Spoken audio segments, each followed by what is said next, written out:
have a passion for stuff like that, right? 100%. Hey, everybody, happy Sunday. Welcome to Etc. Live. I'm your host, Kelly Barrett. Super excited tonight. I have a member of one of Canada's longtime favorite gold and platinum selling international recording artists. Mark Chichkan from HELIX is in the house. Mark, hello. Hi, Cal. How you doing? Great. Fantastic. You? I'm doing great. We were just talking for the show, and I lived for this all week, so I'm in my place. I know. Got my Red Bull, I got you. What more does a girl need? Cheers. Oh, wait. Cheers. Bill Lager, local beer. Shout out to the boys there. But that coffee shop thing there, I like that thing where the rock stars there with your sponsor there. Funny you should mention that, because I was just going to give them a shout out. Writers and Rockers Coffee Company is the coolest idea ever, because the owner, Robert Young, is actually a writer. And so, and so it's all Rockstar endorsed coffee. And I have one right here. I have Coney Hatch's coffee. That's awesome. Devil's Deck Dark Roast. That's great. Yeah, and the newest one is Stephen Piercy from Rat. I seen your advertisement for that. Yeah, that's good. So what do? They just pick a rock star and they start making a coffee in honor of they choose their own blend, and that's very cool. And the coffees actually was featured last year at the Grammy or the Oscar Awards and the MTV Awards. Fantastic. I'm lucky to have them aboard. I'm in good company. I love your hat, by the way. Thank you. Yeah. Got it in New York last year during the when they finally let us get out of our houses and go visit other countries. So we decided to roll to New York with some friends of ours and picked it up on the street there. They sell these hats. There was a famous hat place. I can't remember the lady, but she was talking about Steven Tyler and all these people coming in buying hats from her. And yeah, thanks. It's good enough for Tyler. It's good enough for you, right? I said, show me Stevens. And of course, I don't look like that, but he's much younger. This one. Right on. Well, it's so good to have you here. You know, how was your summer? Tell me how your summer was. Isn't it good to be back? It's been fantastic. Busy, really busy. Being back with HELIX again. I don't know if you know my story with the guys, but I was with them in the 90s for maybe 4 or 5 years. Life got in the way. I had to, part ways with the band. But Brian needs guys that can go all the time. Unfortunately, at the time, I didn't have enough. I had too much going on. Right. And, but anyway, it happens, right? We always remain friends. That would never change, of course, with all the guys. And through the years, we've stayed in contact. And the next thing you know, Brian's asking me if I wanted to come back and play in the band again. And, COVID circumstances again, I won't get into details about it, but here I am back in the band and glad to be back. Yeah, it's been a very, very busy summer with those guys on all of my solo shows and band shows. So it's a real pleasure to be playing again. Yeah, you have a ton of projects, and we're going to talk about all of them. And speaking of the summer, I was watching some footage of the Minnedosa concert in July. Yes. And you guys were just killing it. And they panned the audience, and it was really cool to see the different generations. There was just all age groups. It's amazing, being I always call myself a side guy or the new guy, but to be part of that, to see all of these fans that love this band, and of course being a member now, I feel like I'm sharing in the legacy of something that's so big and wonderful that I don't feel worthy, to be honest with you, but I get such a thrill going out and talking to them after our shows, because they're so gung-ho to meet the band and been kind to me being a new guy in the band. They know a lot of the old members and but welcome me with open arms. A lot of them have seen me through the years too, but they tell me the stories about how they first seen HELIX and I seen you guys at so-and-so opening up for something. Like, see me, I'd say you've seen Brian, or you've probably seen the other three fellas that are the original guys. Not even original. Brian's the only original, but right. you get these stories, and it's just so great to hear everybody's love for this band, and now to be part of it, you really feel honored to be part of such a legacy. Carry the legacy of this band in the new generation called Here I Am, it's nice. I always tell those guys, please stay healthy. Because, I keep riding your coattail, you know? Aw. It's true, Well, right? as I watched that footage, I was thinking, there's very few bands aside from the guests I have on this show, of course. Honestly, that's why I have them on. That they just had this incredible longevity and mass appeal, and they were big 30 years ago, and people still are paying money to go and see them, and now their children are going to see them. What do you think it is about Helix and that music that continues to captivate fans and make You them know, want to see it? I know what it is. I know for a fact what it is. It's Brian. Brian is he is such a hardworking. He pushes the band nonstop.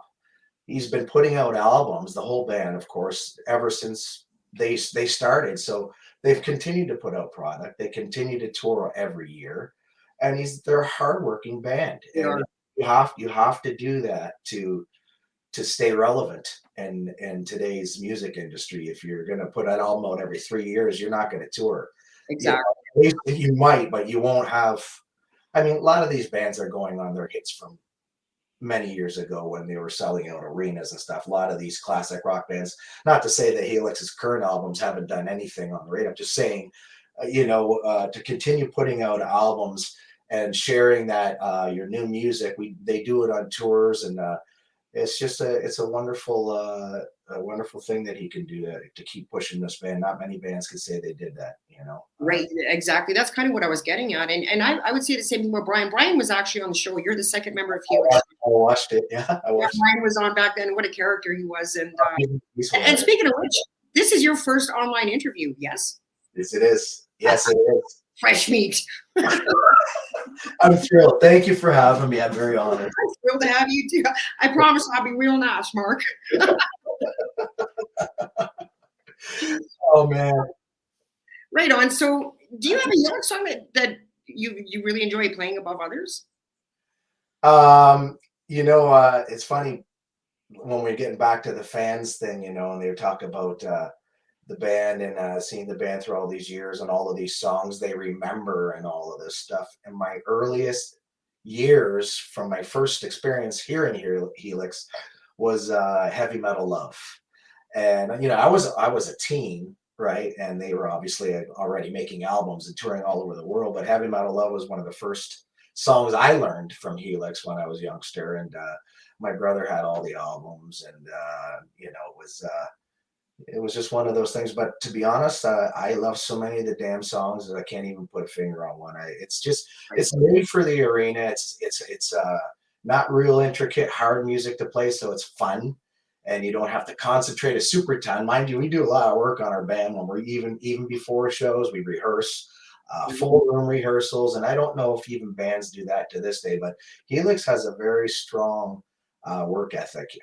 Shows prior to any show, we usually show up a day before. We get to our rooms, everybody relaxes a little bit, maybe go for dinner, but we always have a room rehearsal. Great.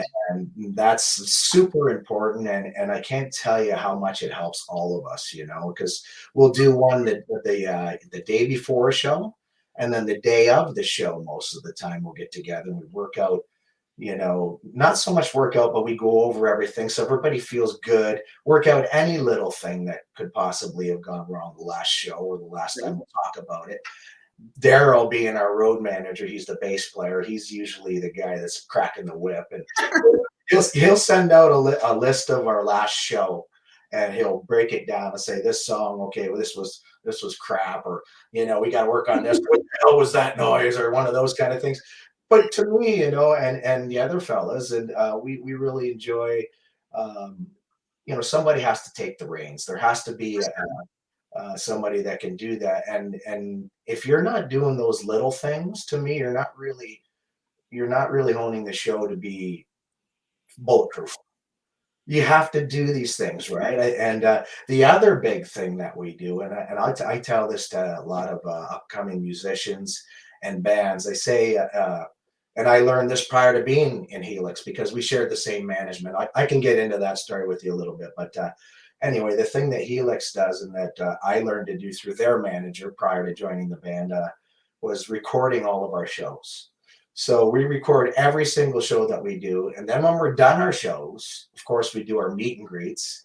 Mhm. And we have a few pops, but we always meet in one of the band rooms designated, and we listen to the night again, and we listen to it and we go, oh, well, we could fix that, but this is how we become pros, right? 100%, because you don't know, like when you're on stage, you don't necessarily hear all the little nuances that you No, hear when you play it back. no, you don't. And it's amazing how you can really break apart a show. And it gets to the point when you're playing night after night after night that you can almost go into any room and kill it because you've worked so hard on making the show perfect, where you're going to stand, when you're going to talk, who's going to play what lead, where you jump out in front of the audience, you're going to make this little hand signal in the air, put your finger in the air. Oh, every little thing about our show is worked on. Right. Of course, we have a lot of freedom up there too, but trust me, there's a lot of effort that goes into a Helix show, and I'm grateful because I'm constantly learning. You never stop learning in this field. And if you think you've learned enough, you've learned the most, you don't, because Right. you can always better yourself, and it's those kind of things that better yourself. If you're not doing it, you know. I, that's not for everybody. We do that, Well, a lot and of people. Mark, I like that idea because I think there's a difference between just standing up there and pumping the tunes out, Yeah.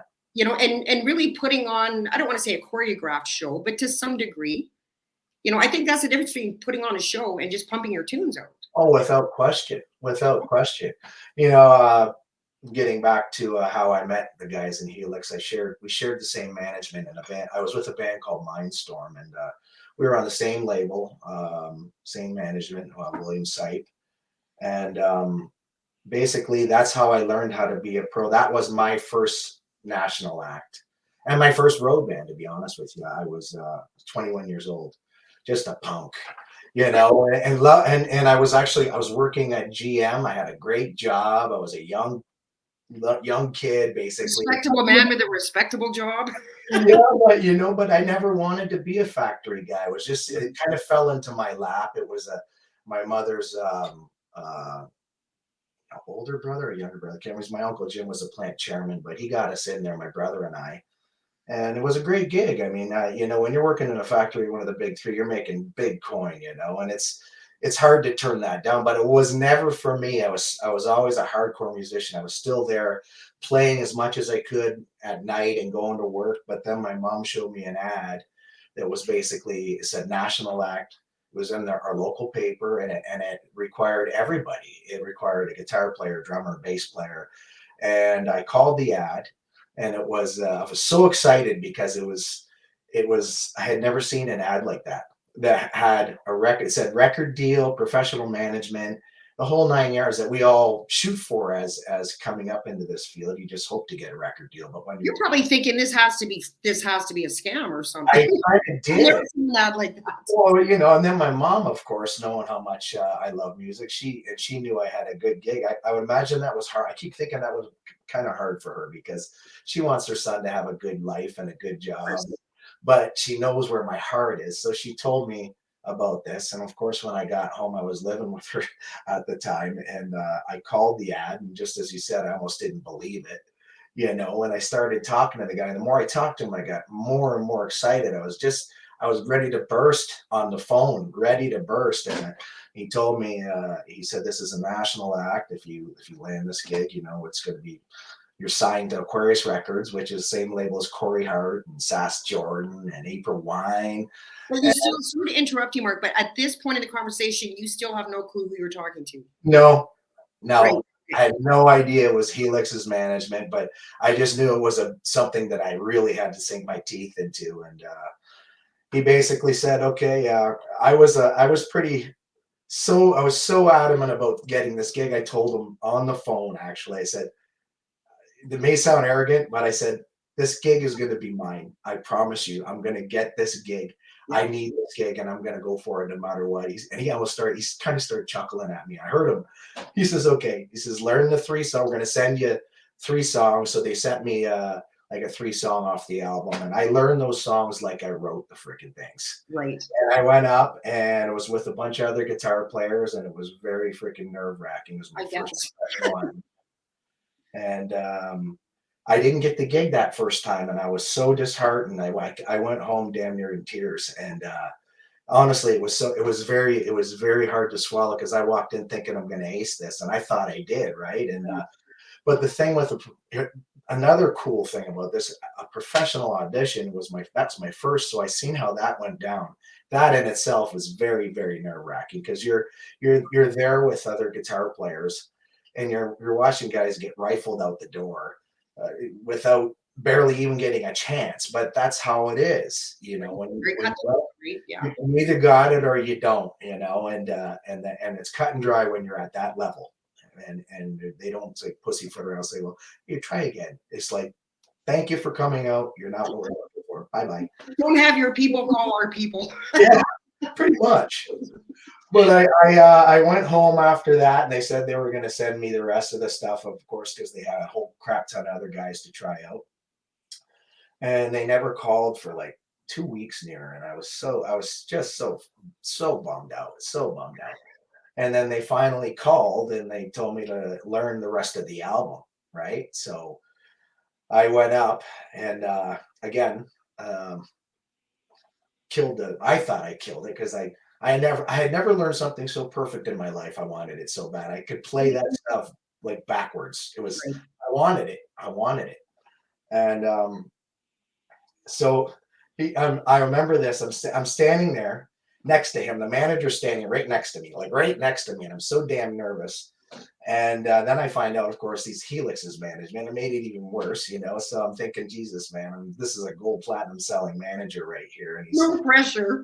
yeah, and he's standing right next to me. And the thing with Bill Sipe is he's a tall guy, and he's not intimidating, but He's a presence. he's a presence and big presence because you feel him being that close to me, you know, and he's rocking back and forth like this, listening to me while I'm playing, you know, and I'm nervous as hell, and I got my head down, and I'm playing guitar. I got my head down, I got my eyes closed, and then he puts his hand on my guitar, and he stopped me from playing, and I thought, what the hell did I do? Yeah, and he says, why do you play with your eyes closed? I said, I'm nervous. I'm grabbing my pants right now.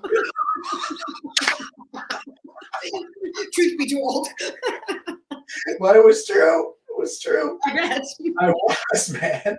I was so damn nervous, man. That's an understatement, you know. But you know, so he says to me, he says, well, he says, I can appreciate the fact you're nervous. He says, but if you get this gig, he says, you're going to be playing in front of likely thousands of people. You know, this is going to be a concert band. You know, they've got an album out. You're going to be doing big shows.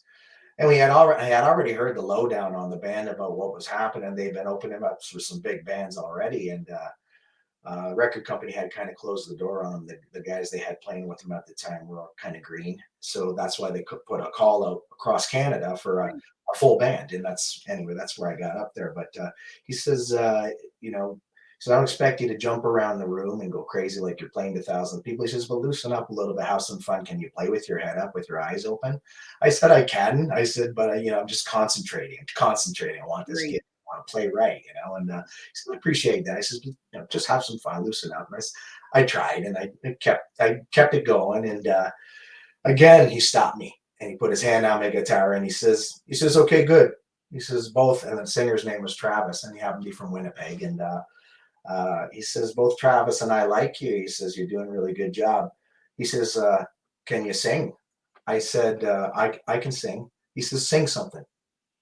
just like that. And I'm like, I wasn't prepared for that. And honestly, I was not prepared. I was like, Jesus, when do I sing? Right. I said, what do you want me to sing? He says, I don't know. You're a singer. Sing something. And I said, I can sing. I didn't say I was a singer. And at the time, I really wasn't a lead singer. I was always singing the odd song in the band or the high harmonies in the band. I wasn't even a lead singer at the time. And then he says, he says, what about some Aerosmith? You know some Aerosmith? And I said, like Sweet Emotion or something, you know, the intro is that big Sweet Emotion, right? Right. So he says to Travis, he says, "You know that one?" And Travis says, "Yeah, I know one." The bass player, "You know that one?" Yeah. He says, "Okay, fire it up." So it starts with that, and then that big harmony comes in, right? Right. So I'm listening to hear what the lead singer is going to do, and I was always the top end in the band, so I just jumped on that, and they both looked at each other. Pretty good, you can actually sing those notes, and Which are hard not to sing. yeah, Yeah. and then while we were playing, still playing the damn song, both him and the singer walk out of the freaking room, and I'm still freaking playing the song with the bass player and the drummer. And I look at him like, I'm looking at these guys. I'm going like, what's going on? What's happening right now? They're like, I don't know, just keep playing. Simultaneously the best and most horrifying moment of my life, bro. It was really it was odd. But then they both came back in and they give me one of those like stop, so the band stopped and they said, okay, listen, they said, you did a great job. We're going to talk about it and we'll be in touch if you got the gig, right? And next thing you know, he calls me up. He says, we really like what you did. He says, the gig is yours if you want it. I'm already losing my mind. I'm losing my mind. But now I have to think about GM, which is my full-time gig, right? Right. So, and that was kind of difficult. Not difficult in the sense that I knew as soon as I got that gig, that was what I was going to do. That not the factory, but it was hard because I knew how much money I was giving up in that respect, and not to mention a pension and full health care. Stability, security. Yeah, security, right? But still, I mean, when you want this, you don't think about those things as much. The overwhelming thing that kept washing over me was Jesus. I landed myself in a national act, everything I ever wanted to do, right? And that was it. So I had to go back to GM. I went to GM and I said, I told they were kind enough, believe it or not. And I think this is mostly because my uncle was a plant chairman. Helps, yeah. They brought me up into the head office and I was up there with the suits and I explained my situation. I'm being a young guy and I was just a new guy there and, like brand new, just over a year, maybe a year and a half. And I said, I have a chance, an opportunity to live my dream, and if you guys could allow me to do this and maybe hold on to my job, I would be so grateful. And my uncle, of course, stepped in and said the same thing. He says, "This is my nephew, and he's been a musician all his life, and this would really give him something if you could do that." And they let me go for 6 months. They gave me a 6-month leave of absence, which is really unheard of, for a young guy to walk in and play. And some of these guys are established for years and years and haven't had that opportunity, but Right. they let me do that. So I went out and I toured for 6 months with the band Mindstorm on their first album, and we were still going strong, touring strong, and I had to come back. I came off the road, went back to the plant, and I said, I need another 6 months. They said, can't do it. I said, well, I can't do this. Bye bye. So You can't blame a guy for asking, right? what's that? You can't blame a guy for asking. I mean, they may have said yes. I mean, who knows, right? That's right. I mean, what are you going to do? You got to ask, right? And I'll never forget it because I said I quit then. And they were looking at me like I lost my mind or something, like a stupid kid. And I was like, this is my life. I'm a musician and I can't give that up, as much as I had. And at the time, I had no wife, no children, nothing holding me back. Why wouldn't you, right? Right. So I did. And I walked down to the area where I was working, where I used to work with everybody. And they're like, oh, Chich, you're back. And I'm like, no, I just came to say goodbye. Like, what do you mean? Like I said, I explained to them, I just quit because I still touring for the band. And they were all like, I'm still looking at me, even these people, going, I envy you because I wish I had the guts to do that.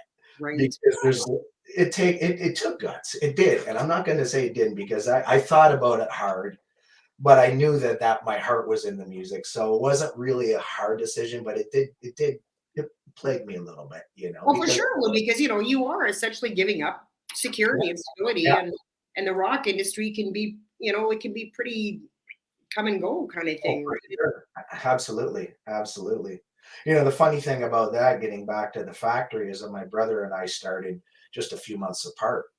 and that plant actually closed down here in town. So he actually had to leave town here to continue working. So that would have been my fate too, which Right. would have sucked because who wants to leave their hometown now? So now he had to leave Windsor, move up to Oshawa, and travel back and forth because he had family down here. And I thought, geez, that would have been me. That would have been a nightmare, And I'm so glad I didn't have to do that. But Yeah. well, You had to, Mark. You would have thought, what if you would have what ifed yourself to death if you had not done that? no, you're right. You're absolutely right. Yeah. And it's been honestly, that is the pivotal moment in my life that I knew that is the rest of my days. I'm doing this and I'm going to just do my best. And to be honest, I've been very, very lucky around my hometown here. I've been around so many years, and I play almost every weekend. So I'm fortunate. I don't have to dig for a lot of work these days because once you become established, and I think in any field, not just music, you gather a name for yourself, whether it's a business on the street or a musician. People come to you for work. So I'm able to work a lot. And, you mentioned my other projects. Yeah, I know. And tell us about those because I know I'm just going to take some comments here quick, and then we'll get to the other projects because I was, kind of looking around stuff today, and it's like you are busy all the time. Like when you're not with Helix, Uh, you've got tons of stuff going on. I'm just going to because the comments are flying in. okay. I knew was going to happen, and so I just want to say hi. Mike Jubenville is just saying Helix is amazing, great live shows. Hey, Thanks. Mike, what's up, bro? Medina Sebastian is just saying Mark Chichkan. Chichkan. Chichkan. I'm so sorry. Chichkan. I've been a menu item all my life, all my life. Bet, right? Key Grande Kelly Barrett. So he's from Argentina, so he's tuning in from. Hey, how you doing, pal? Yeah. John Bledsoe totally rocks. Love it. Andy Christ. Can anyone keep up with Chris's energy level on stage? He wants to know.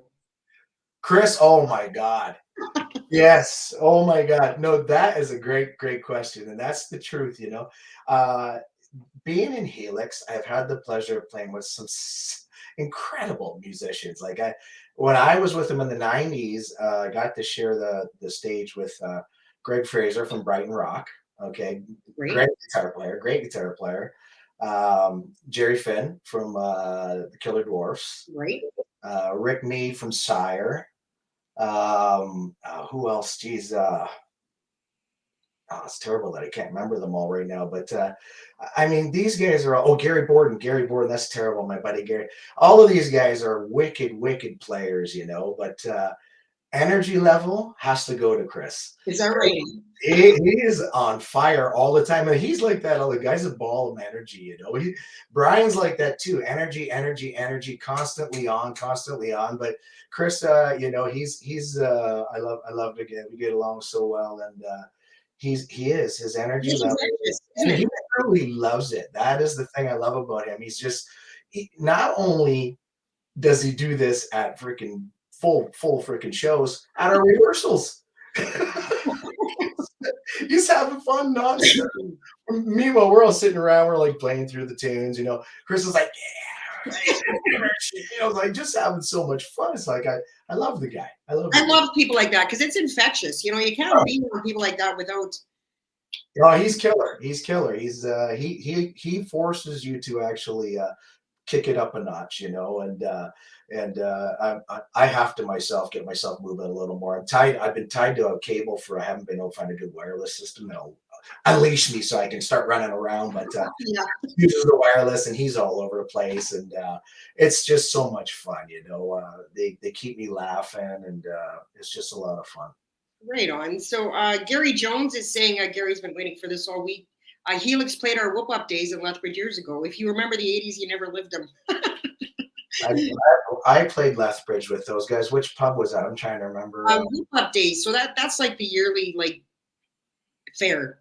Okay. Yeah, I don't know what that is. Yeah, and Ryan Dixon in the house. So Ryan is the drummer for the Tyrants of Chaos that we were just talking about before the show. Hey Ryan, what's up, man?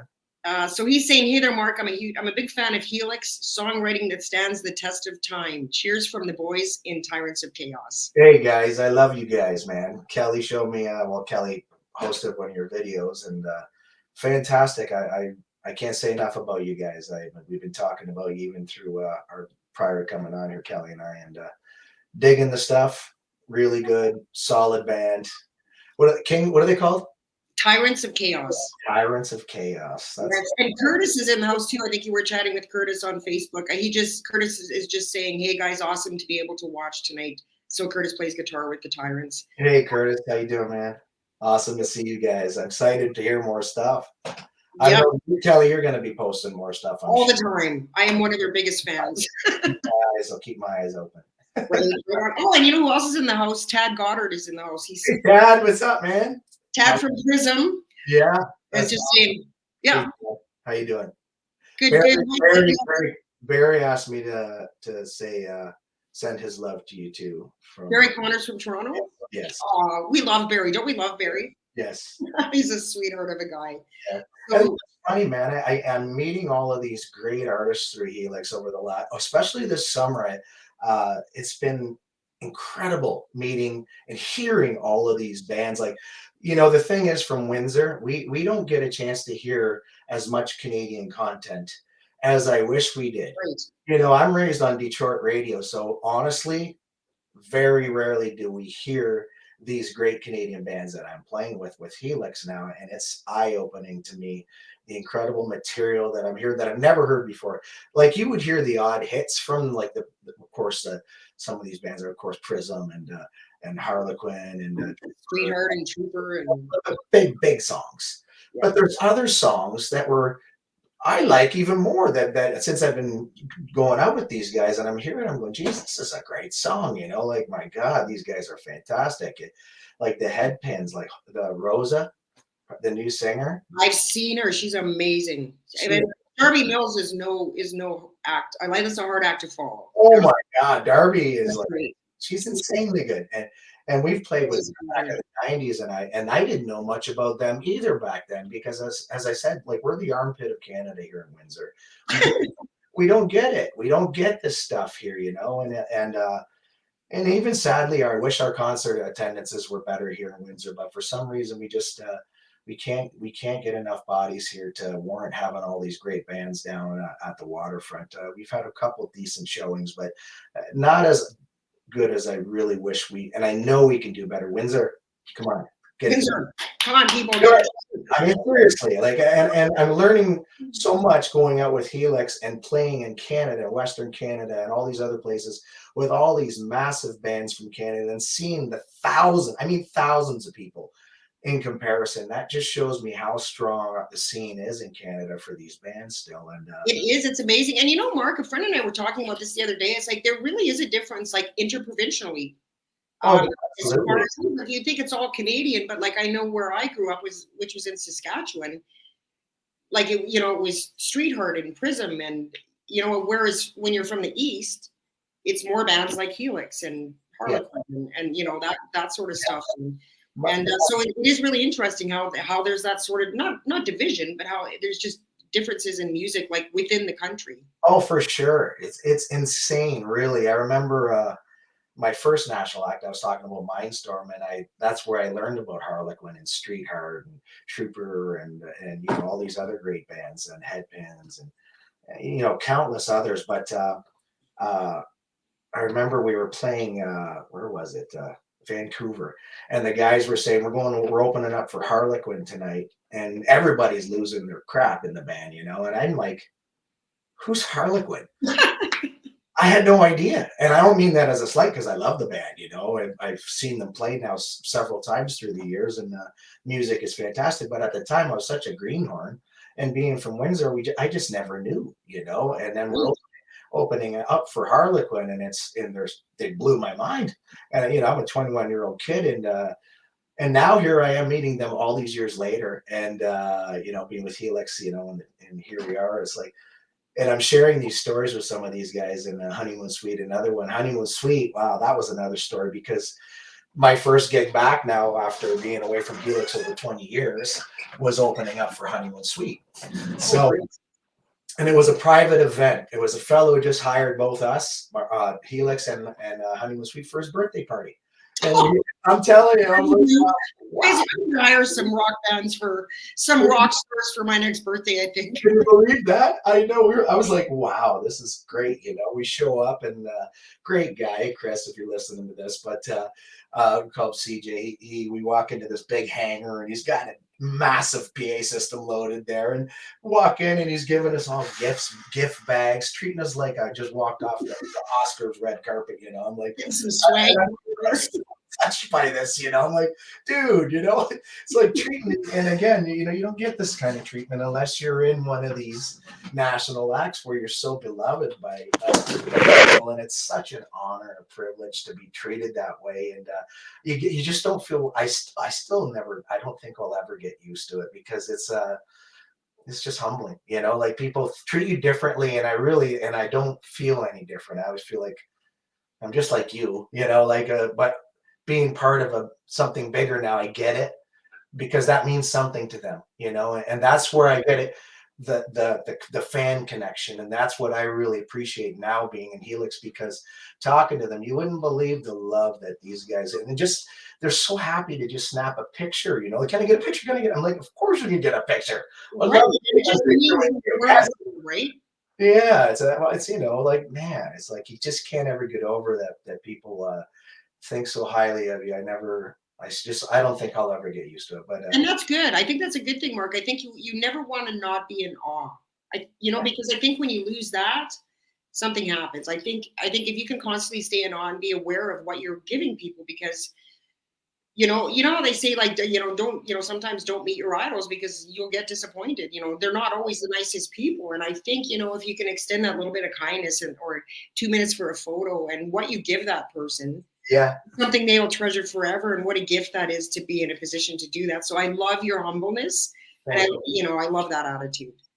well, when you're playing with some of these bands and you're walking in and you're seeing some of these bands like Honeymoon Suite, that I'll tell you a quick story about Honeymoon Suite. When I was a teen, I played in a battle of the bands. They had their first album out. I was 18 years old, and the winner of the battle of the bands got to open up for Honeymoon Suite.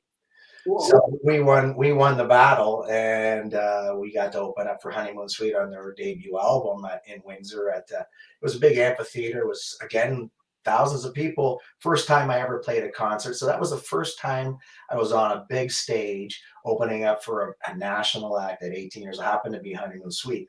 And then, I had never, we opened for them a couple of times through the years, but I had never met any of the guys. Great. So when I heard we were going to play with them at this fella's private party, I was really excited to tell them all of this, that I won a battle of bands and I got to open for you guys. And I'm just so thrilled to meet you, And I was, it's like, crap, get to meet these guys tonight. And they were so gracious, and they all took pictures with us. And, that's might be old hat for the other guys in this, but I'm still a fan, I'm still just a giddy fan sometimes, when you meet these people, and they're great, I met all of the guys. They took pictures. And then, and another quick story I'll tell you, that same battle of the bands, the one that I actually won, and the song that we won the battle with was Lager and Ale by Kim Mitchell. Oh, cool. Great song. And it's a great freaking song. And it's a great song off the Go for Soda album. So now we're opening up for Kim Mitchell, right, this year. And I was so excited to meet him, and I wanted to tell him that story, that I won a battle of the bands playing your song. And I had the video and everything, because somebody had videotaped it, and I have that for documentation as an 18-year-old playing Lager and Ale. So I brought it with me so I could show Kim, right? And I was hoping to meet him, and I just happened to be walking down the hallway, heading towards the stage. Who's coming my way? Kim Mitchell. Oh, sweet. I was like, Kim, I said, can I please just get a picture with you for a second? But before I get a picture, can I show you something? And we were in the basement, the bowels of this hotel, and it was just a great hotel, but you can't get reception in the place in the basement.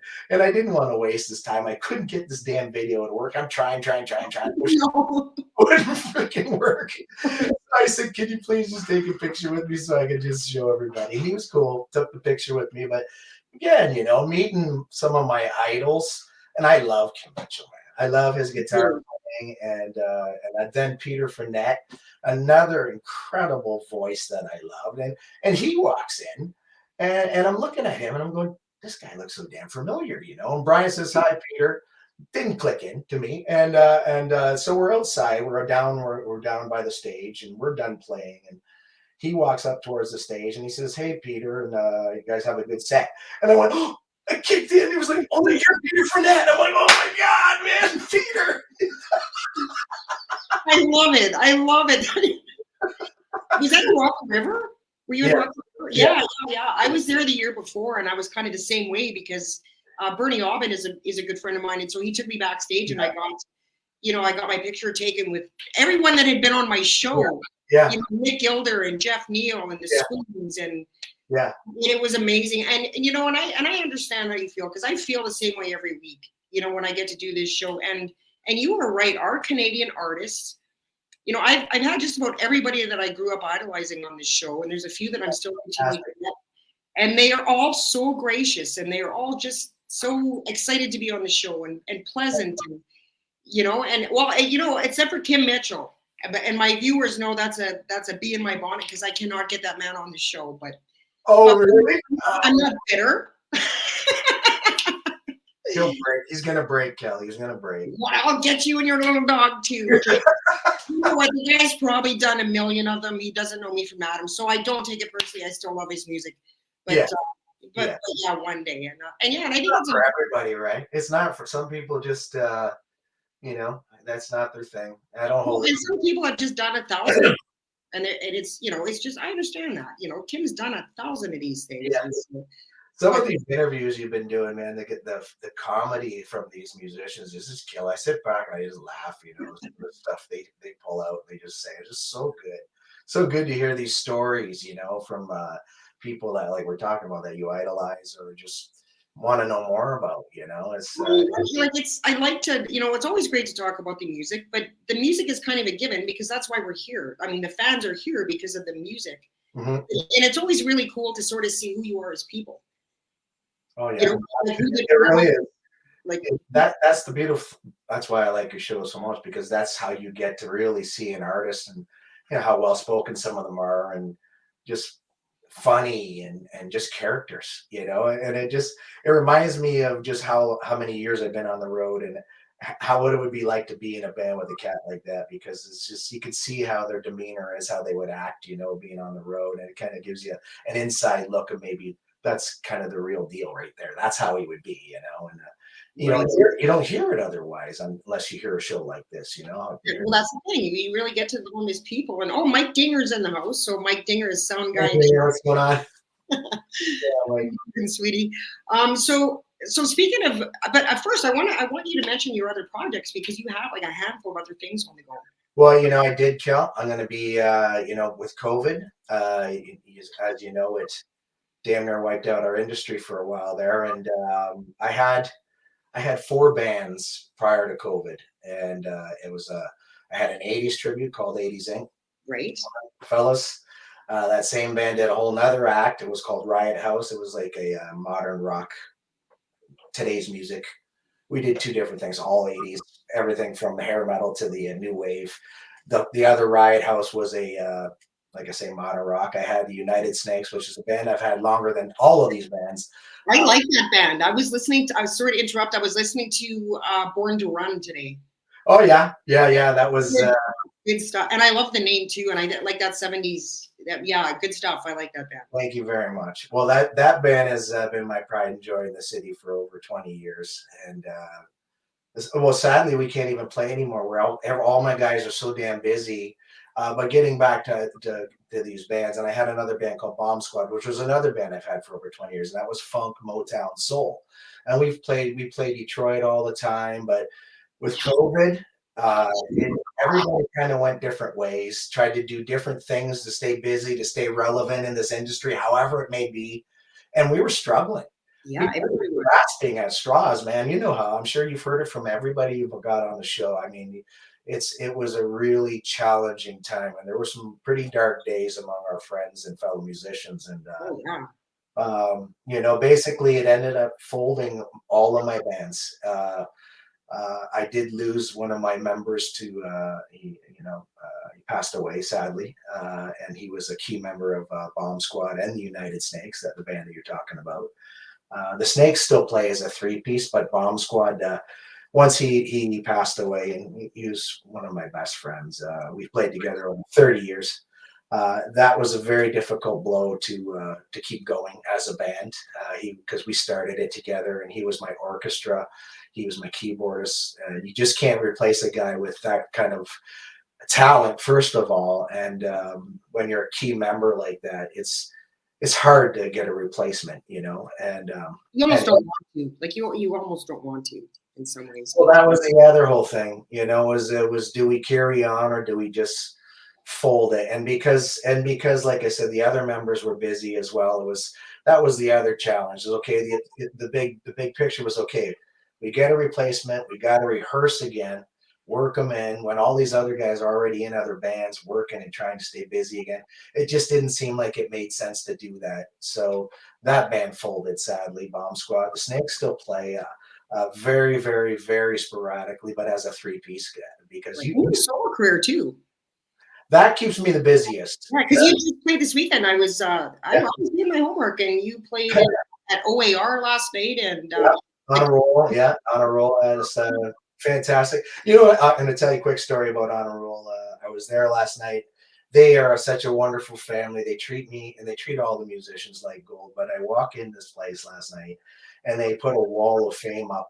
As soon as you walk in, it's everybody's 8x10s on the wall, which shocked me because it's like, what an honor, like they did this because they love the music there. And I thought that was such a nice tribute to us, because nobody really does that kind of thing, like puts a thing up of all the musicians there and then we all signed it. And it was just a nice, Georgie, love your family. Thank you. Yeah. So, yeah, that was nice. And, but honestly, my solo shows, if it wasn't for that during COVID, I would have been in some pretty bad trouble, But I'm fortunate. I'm in a great marriage with my wife, who's a nurse, and she could float this boat all night long without me. It's not a problem, But this is a dual income, so that's irrelevant. I still want to be contributing and be music, whether she could float it or not. But 100%. the Question for you. Sorry, I just want to shift gears a little. What does music do for you and to you? Oh geez, for you, getting back to COVID, this is what made me realize what I missed. And for a while, as you know, we weren't able to play anywhere. The bars were shut down, everything was shut down. And then when they decided to let us start going 50%, that started to allow me to play again. Great. And that had been after, how long? I was like, I can't remember how long we were off, like without playing at all.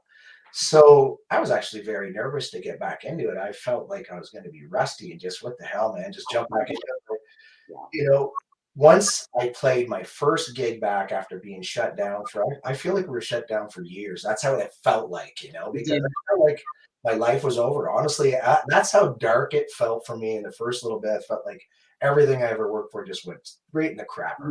Yeah. And there was no telling when it was coming back. Like there's no light at the end of the tunnel at that time. Total uncertainty, and it was dark, and but okay, so now they say 50% capacity, therefore I could play again. My first gig back, I remember coming home and just sitting here in my chair, just like I'm talking to you right now, thinking to myself, this is why I do this. It just made me feel mentally, physically, everything lifted. It was just from one gig made me realize, like, I'll never let them do that to me again. There's no freaking way. I will find a way to play like a, you can't take that away from us, like Right. this. And especially at a time when we needed it the most. That is it. We needed the music so bad during that time, and it was a really dark time. I started the show during COVID, Oh, which was such a bonus for me, right? Because I had been laid off from a really good job with a pension and all that because of COVID. right. And it was lucky for me because there was all these musicians that were, kind of in a dark place and bored out of their skull and just happy to do anything. And so I think it kind of worked for my benefit in the beginning because people were just so happy to have a platform to do something, Yeah. that related to music. And so Yeah, and what you did with the show is excellent. You know, it was a Thank you. yeah, and it's funny that what you did here. I actually started trying to do something like this for myself. I started seeing all these people, doing shows, all major artists, local guys doing creating their own show like this, or just doing live stuff and hoping for a little tip here and there. You know what I mean? And to be honest, I never liked playing for the tips thing. I always felt like I was begging, asking for tips. Yeah, I never asked, but I appreciate it a lot, of course. But it never made me feel good saying, "Please tip me." I just never I felt get good. that. I get that. It just never felt good about it. But you know, you look at piano players; they get it all the time. Put a tip jar out, and they do those piano battles or whatever. And now their tip jars overflowing. I'm thinking, there's something to this. Maybe I'm doing something wrong. But uh, I lost track. What were we talking about? Oh, just the show in COVID and Oh, yeah. So I set myself up here at home to start doing shows. There's a program called OBS, Open Broadcasting System, or something like that, and it was basically like you could run your own program, commercials, splash screens run by, and I set myself up to do that. More importantly, I set myself up because I wanted to teach from home because I figured if I can't play live, I'm going to get back into teaching again because I for taught sure. guitar for many years to supplement my income while I played at night.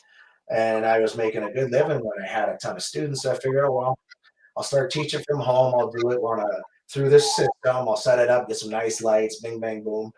And then I started to be able to play again. So that kind of fell by the wayside once the 50% capacity came in. But it just made me realize that that was my true love and what I need to do to be fulfilled. I have to do that. There's no two ways around.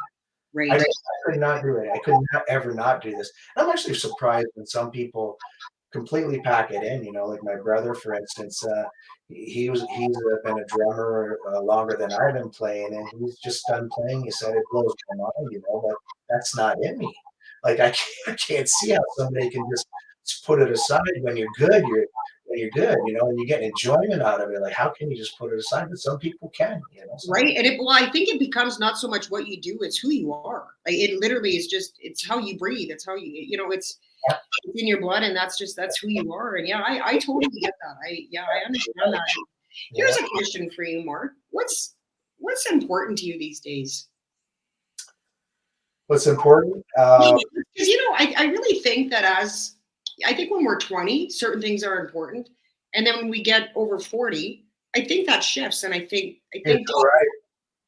You're so right. You're absolutely. And I think what else happens, Kelly, is that being older now, in our 40s, we see people from our immediate family, whether it be our parents or close friends or relatives, passing very often. When you're older, you see it a lot more often, and then it really right. puts things into focus. Like for me, you know, I lost my father this year.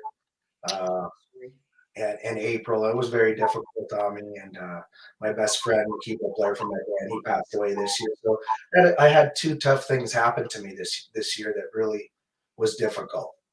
On top of 2 difficult years, right? Right. Right. And when you say what you want to be happy, it's sorry, I get a little choked up thinking about my dad. Cheers. Cheers. I think, Mark, when we talk about that and we talk about the people we've lost and I think in some ways it's hard, but I think we continue on for them and in honor of them. And we live as if that they get to live vicariously through us. And I think that's how we honor the memory. And yeah.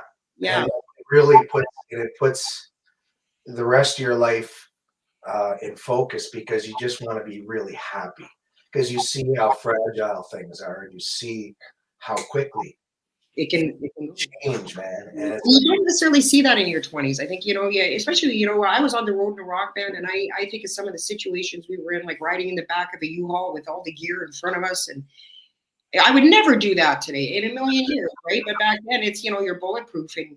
You're right. You're right. I was going to ask you about that. You were playing too. You're a musician too, right? Yeah, I toured. I was on the road for about 23 years in a rock band, and I remember like we would travel through Ontario, and we had this big U-Haul, and the two of us, me and the guy who I was with in the band, we would get in the overhang, and then the speakers and everything would come in behind us, and the doors would bang shut, and you'd be in pitch black. I mean, if you've ever gotten an accident, Kelly, it's funny that you say that. I did the same thing, the exact same thing. And I remember actually we left the U-Haul door open, just a crack like this in the back, and we were tucked up way in the back, and we almost freaking died like that because the exhaust fumes, we didn't realize they were coming in the whole time. And by the time we opened that thing, when we both got out, we were gagging, like gagging. You just couldn't, and you didn't realize it until you started breathing fresh air. We're like, oh my God, like this is hard to breathe right now because we were sitting in that crap for freaking hours driving, in the back of a U-Haul. Like, man, oh man, stupid, just stupid. That's right. And you just didn't even think it. Like today, I won't even drive on the highway if there's a light snow. You know what I mean? But to think because I was living my dream, man. Yeah, I know, and it was. How old were you when you were doing that, Calvin? I was 18. Oh wow! See, that is an incredible life.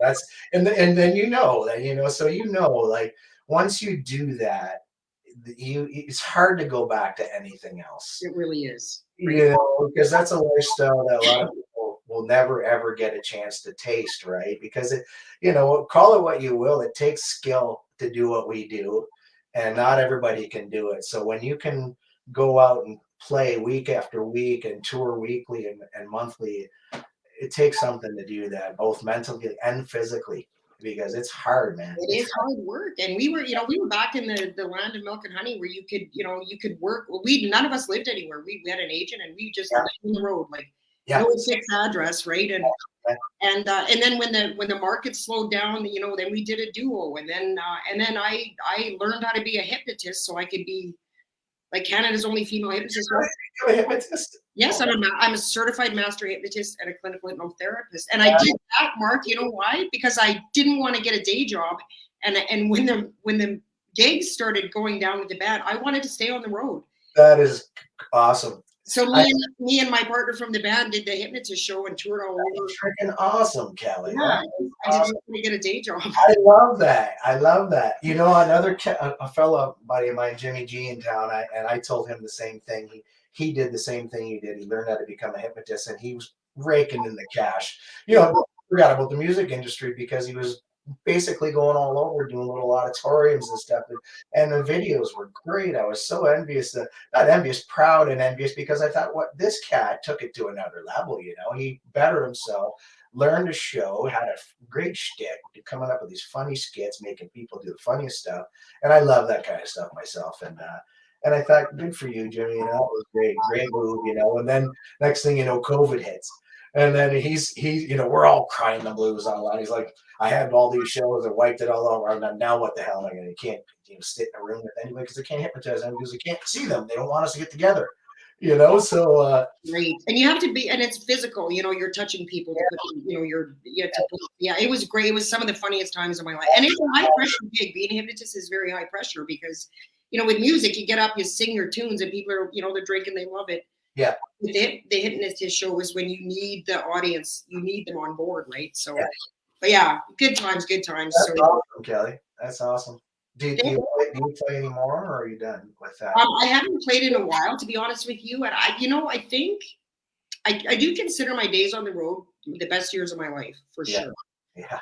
But I find now my passion has shifted to doing this. Yeah.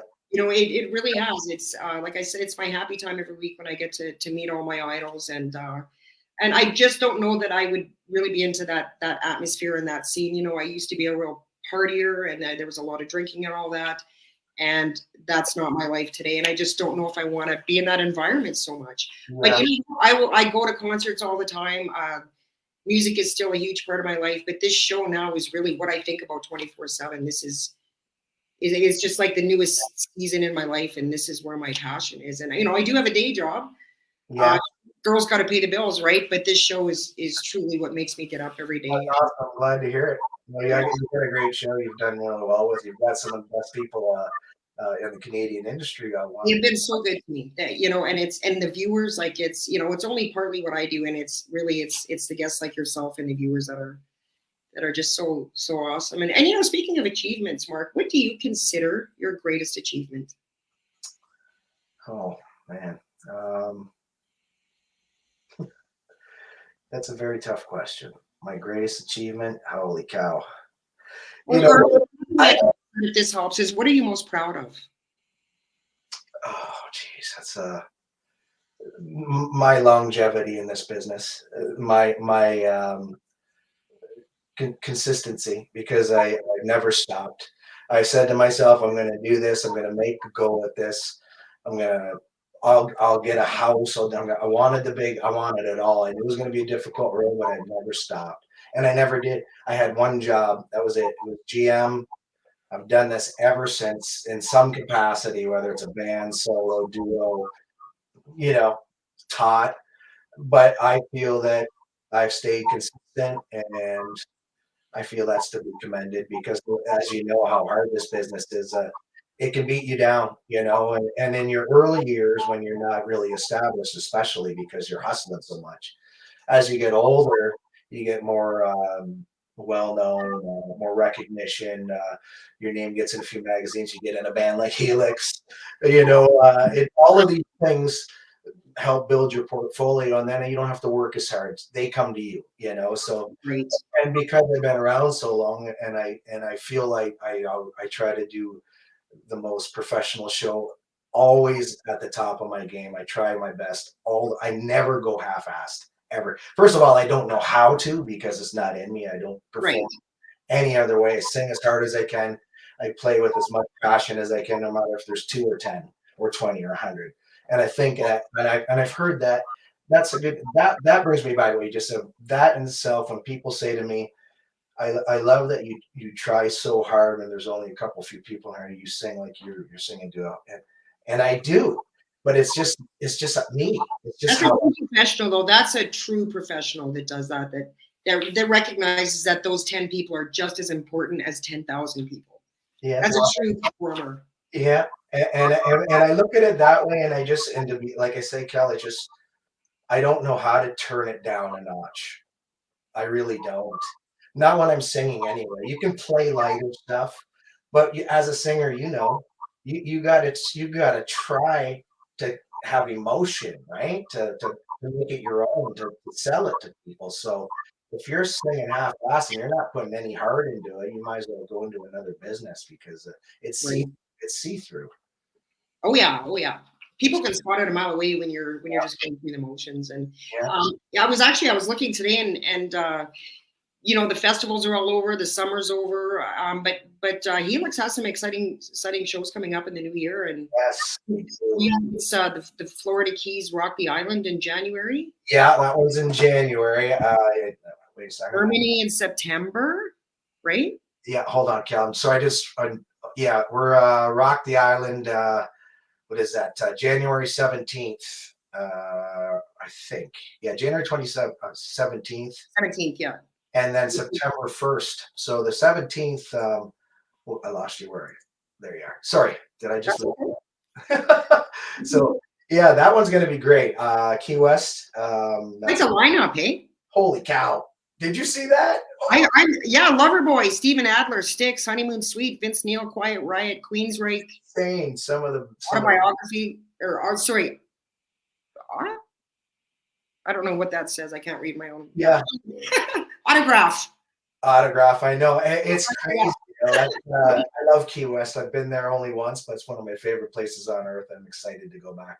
But that's a great show. And then Brian actually called me a couple days ago. I think we're going to tie that one. Just some talk about it. It's not solid yet, but Rio or Puerto Rico, possibly. That's not solid yet. And then the other one's in Germany, I believe, in Munich. That one was with the singer from White Lion. What the heck's his name? Terrible. I can't remember his name. Do you remember his name? I don't. Oh, it's terrible. If anybody knows, type it in the comments section. I'll probably go to that show. You didn't know my name. How dare you? You're opening for me. I don't know, exciting, right? Like those are some pretty big events. It's killer, man. Actually, it's funny. I went to crap. I can't believe I can't remember his name. But anyway, Is it Mike Trang? Mike Tramp. Thank you, Dean Lapierre. Thank you, Dean Lapierre. Thanks, bro.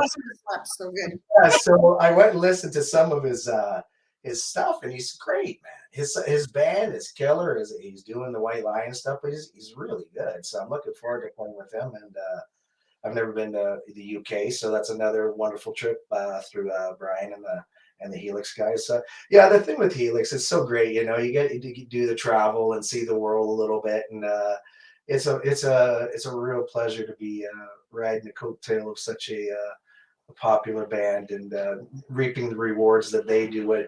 It's a good gig. It's a good gig.